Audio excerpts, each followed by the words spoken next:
আসসালামু আলাইকুম, কি অবস্থা, কেমন আছেন? তো ঘুম ঘুম ভাঙলো। ঘুম ভাঙি নামাজের লেগে রেডি হয়েছে, গোসল করে দিই। নামাজের দিকে যাচ্ছি মসজিদে, জুমার নামাজ পড়তাম। আজকে রমজানের প্রথম জুমা, তো যাচ্ছি।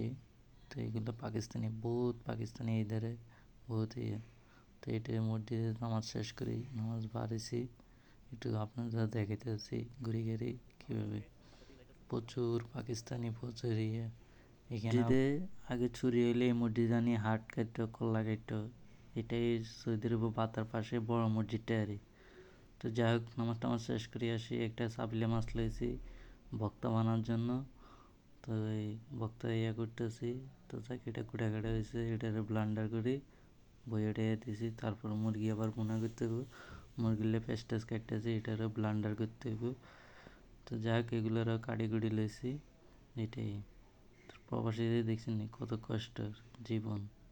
ডিউটি শেষ করে আসি, রান্না করতে হইব, খাইতে হইব। এটাই বাস্তবতার জীবন, বুঝছেন?